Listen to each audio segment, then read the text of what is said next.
खुलुमबाय बडलेण्ड निउज 24 आव नोंथांमोनखौ बरायबाय। दिनै आसाम आयेन आफादनि बाजेट जथुमायाव बर'फोरनि आरनायखौ भारतीय जनता पार्टी आरो लोगो हान्जानि केबिनेट मन्थ्रिफोर आरो लोगोसे एमएलएफोराबो गोदोनायाव लाजोबो। मख'नो गोनांदि आसामनि हारि हारिसाफोरनि नेरसोन गाननाय जोमनायखौ देग्लायनि बाजेट जथुमायाव सोरखारनि गासै केबिनेट मन्थ्रिफोरजों लोगोसे खुंथायाव थानाय हान्जाफोरनि एमएलएफोरा सानफ्रोमबो गुबुन गुबुन हारिसानि गाननाय जोमनाय नेरसोनफोरखौ गाननाय जोमनाय आरो लानाय जागोन। ড্ৰাগছ ব্যৱসায়ীসকলৰ বাবে এটা ট্ৰেনজিট ৰোড, কিন্তু ইয়াত খুব তেনেকে কনজাম্পশ্যন নহয়। মোৰ মনত আছে যে এদিন মই বিশ্বনাথ চাৰিআলিত আছিলোঁ, তাতে দুগৰাকী মহিলাই মোক লগ কৰি কৈছিলে যে স্যাৰ আপোনালোকে বাকি যি কাম কৰে কৰক, ড্ৰাগছটো বন্ধ কৰক।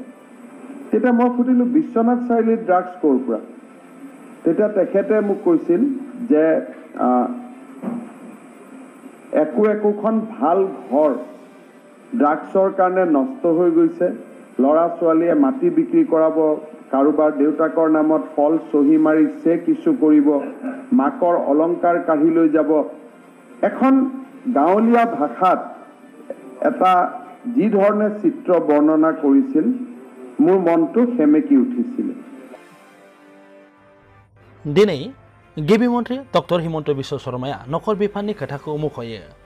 आसाम हादोरसाया हादोरनि गुबुन गुबुन हादोरसानि थाखाय ड्राग्स लांलाय लाबोलाय जायगा होननानै बुङो। थानाय गोबाव बोसोरनिफ्रायनो हादोरसायाव फेग्रा मुवा आरो ड्राग्सनि सिखाव फालांगिया गोबां जाखांदोंमोन।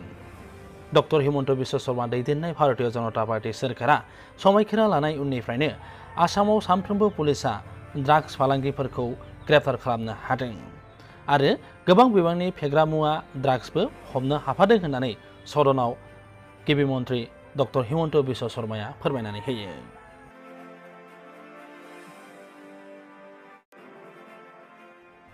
दिनै आसाम आयेन आफादनि सदनाव आरनायफोरा जेरावबो बेरखांनायखौ नुनो मोनो।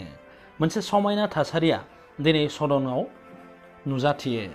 मख'नो गोनांदि सानफ्रोमबो बेबायदिनो गुबुन गुबुन हारि हारिसाफोरनि गाननाय जोमनायखौ लानो थाखाय एबा गाननाय जोमनायखौ लागोन होननानै सदनाव थि खालामखादोंमोन खुंथायाव थानाय भारतीय जनता पार्टी आरो लोगो हान्जाफोरनि एमएलए आरो केबिनेट मिनिस्टारफ्रा।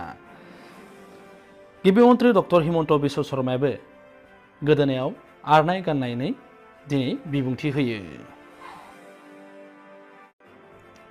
नोंथांमोना नायगासिनो दंमोन बडलेण्ड निउज 24। रादाबा एसेनोसै। गोजोन्थों।